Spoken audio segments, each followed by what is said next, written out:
तारीखे विसाल में उर्स क्यों? सुने, बड़ी प्यारी बात है, इंशाअल्लाह मचल जाएंगे। बड़ी प्यारी बात है। आपने सुना होगा, हमारे उलमा हमेशा बयान करते हैं, अभी आपके प्यारे मोहतरम मुअज़्ज़ज़ मुकर्रम मौलाना इसहाक साहब किबला गोरखपुर से तशरीफ लाए। उन्होंने कहा कब्रिस्तान जाइए तो सलाम कीजिए, अस्सलामु अलैकुम या अहलल कुबूर, और उन्होंने कब्र का नक्शा भी दिखा दिया। जब हम अपने मुर्दों को कब्र के हवाले करते हैं तो वहां कितने सवाल होते हैं? तीन सवाल होते हैं ना। अब सुनिएगा, यही पॉइंट है कि तारीखे विसाल में उर्स क्यों, ये पॉइंट, तारीखे विसाल में उर्स क्यों। तो पहला सवाल होता मन रब्बु का, तेरा रब कौन है? प्रेजेंट में तेरा रब कौन है? मादीनों का तेरा दीन क्या है? और तीसरा सवाल होता है तो तर्जे तकल्लुम बदल गया, अंदाजे तकल्लुम बदल गया, अंदाजे सवाल बदल गया। अब सवाल होता मा कुंत तकुल, तू क्या कहता था? अब तक तो था तेरा रब कौन है, तेरा दीन क्या है। और जैसे तीसरा सवाल हुआ मा कुंत तकुल फी शान हादर रजुल, इस आदमी के बारे में क्या कहता था। अब इस आदमी के बारे में सवाल किया जा रहा है। हाजा इसमें इशारा करीब के लिए बोला जाता है, हादर रजुल, इस आदमी के बारे। हमने तो एक ही को न दफन किया है, फिर किसके बारे में पूछा जा रहा है? तो मुस्तफा खुद फरमाते हैं तुम्हारे नबी पाक को वहां पेश किया जाएगा, नबी के चेहरे की जियारत कराई जाएगी, नबी का दीदार होगा। तभी तो इमाम इश्को मोहब्बत कहते हैं जब मेरा इंतकाल हो तो मेरी कब्र इतनी गहरी खोदना कि जब नबी आए, नबी का दीदार कराया जाए तो कब्र में खड़े होकर मुस्तफा पर सलाम।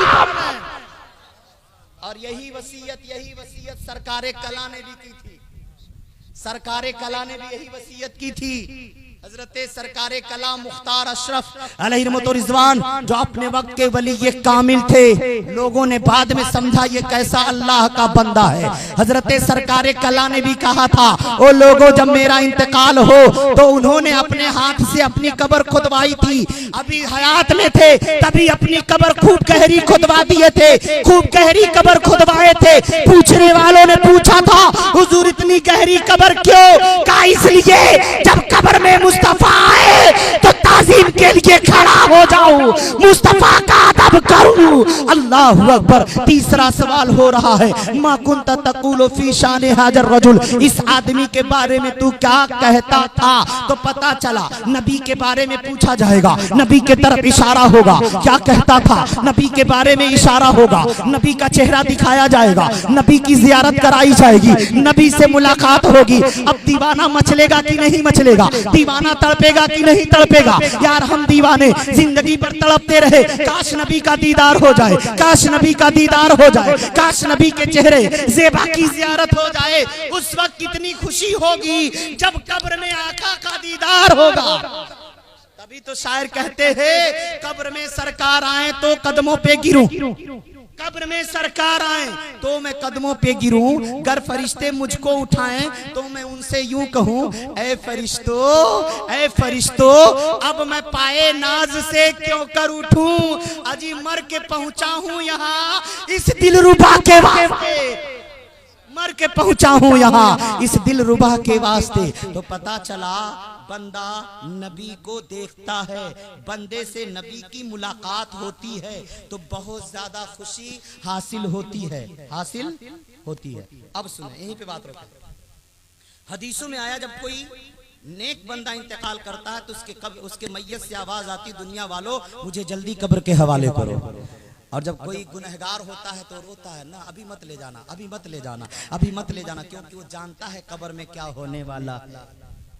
बड़ा शराब पी करके मटकता रहता है, और जब कब्र में खूब फरिश्ते मारेंगे तब समझ में आएगा हमने शराब पिया, काश उतनी देर तक तिलावत कुरान कर लिए होते, काश उतनी देर तक दुरूद पढ़ लिए होते, काश हम शराब न पीकर अल्लाह और उसके रसूल का जिक्र कर लिए होते। आज कब्र में परेशान न होना पड़ता, आज कब्र में हमें अफसोस न करना पड़ता। अरे यार, जब नेकों का इंतकाल होता है तो लाश से आवाज आती है, ओ दुनिया वालों जल्द से जल्द मुझे कब्र के हवाले करो। और शायर नक्शा भी खींचता है, मुझको दफन करने में देर क्यों लगाते हो, मुझको दफन करने में देर क्यों लगाते हो, मुझको दफन करने में देर क्यों लगाते हो। क्या तुम्हें नहीं मालूम, क्या तुम्हें नहीं मालूम मुस्तफा को आना है, क्या तुम्हें नहीं मालूम मुस्तफा को आना है। अब आप गौर करें, आम मोमिन हो या खास मोमिन हो, जैसे कब्र में गया, नबी से मुलाकात हुई, नबी का दीदार कराया गया, नबी से मुलाकात हुई, बंदा कितना खुश हुआ होगा, कितनी मुसर्रतें उसे मिली होंगी। अब यहीं पे अंदाजा लगाओ, ये आम मोमिन की बात है। और जब अल्लाह के खास बंदे कब्र में गए होंगे तो, अल्लाह वाले कब्र में गए होंगे तो, अल्लाह के औलिया जब कब्र में गए होंगे तो उनको कितनी खुशी मिली होगी। तो सबसे ज्यादा खुशी उस वक्त होती है जब बंदे से नबी की मुलाकात होती है, बंदे से नबी की मुलाकात होती है। इसीलिए कहा गया है जब अल्लाह वालों का इंतकाल होता है, कब्र में जाते हैं और नबी से मुलाकात होती है, उसी वक्त उन अल्लाह वालों का उर्स हो जाता है, अल्लाह वालों का उर्स हो जाता है, अल्लाह वालों को खुशी मिलती है। इसीलिए हम दीवाने तारीख पैदाइश में नहीं बल्कि तारीख विसाल में जब उनकी नबी से मुलाकात हुई है उस तारीख में हम उर्स किया करते हैं। नबी से वली से मुलाकात हुई।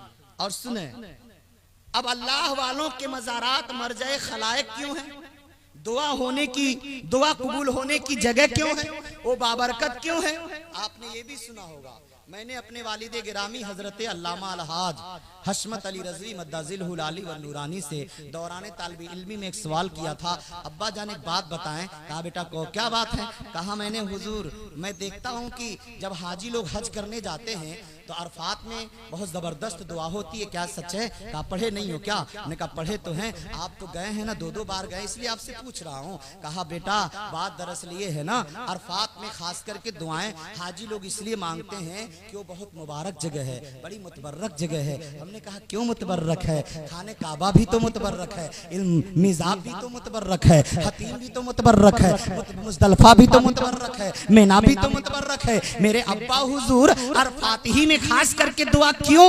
तो वालिद साहब ने कहा बाबू इतना पढ़ ली, अभी इतना भी नहीं मालूम। हमने कहा इसीलिए तो पूछ रहा हूँ। कहा बात दरअसल ये है ना, अरफात वो जगह है, अरफात वो जगह है जहाँ पे एक नबी और एक वलिया की मुलाकात हुई थी, एक नबी और एक वलिया की मुलाकात हुई थी। हमने कहा अब्बा हुजूर वो कौन। कहा ये भी नहीं जानते।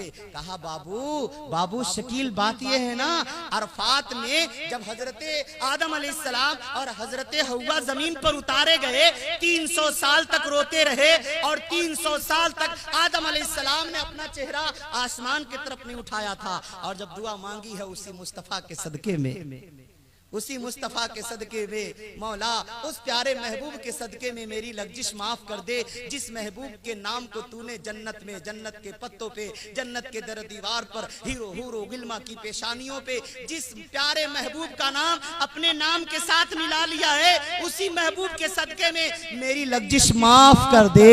अल्लाह ने उनकी लग्जिश को माफ कर दिया। और अरफात में दोनों की मुलाकात हो रही, किसकी, हजरत आदम की और हजरत हव्वा। तो आदम नबी हैं और हव्वा एक वलिया है। तो जहां एक वली और एक नबी की मुलाकात हो रही है, वो जगह मुबारक हो गई है। तो मैं कहना चाहूंगा हमारे नबी तो सबसे आला नबी हैं, हमारे नबी तो सबसे बाला नबी है। आला हजरत फरमाते भी है सबसे आला वो आला हमारा नबी, सबसे बाला वो आला हमारा नबी। सब चमक वाले उजलों में चमका किए, अंधे शीशे में चमका हमारा नबी। कौन देता है देने को मुंह चाहिए, देने वाला है सच्चा, वाला है सच्चा हमारा नबी। कमजदों को रजा मुजदा दीजे की है, हम गरीबों का मावा हमारा नबी, हम सफीरों का मावा हमारा नबी, हम यतीमों का मावा हमारा नबी। वही आला हजरत लिखते हैं रजा रजा पुल से अब वज्द करते गुजरिए, रजा पुल से अब वज्द करते गुजरिए कि है रब्बे सल्लिम सदाए मोहम्मद, कि है रब्बे सल्लिम सदाए मोहम्मद। अब मेरे वालिदे गिरामी ने मेरा दिमाग वाश कर दिया, साफ कर दिया। कहा बाबू शकील आदम एक नबी हैं, हव्वा एक वलिया है, अरफात में दोनों की मुलाकात हो रही है। दुनिया देख रही है मियां बीवी की मुलाकात हो रही है, लेकिन इश्क कहता है एक नबी और एक वलिया की मुलाकात हो रही है।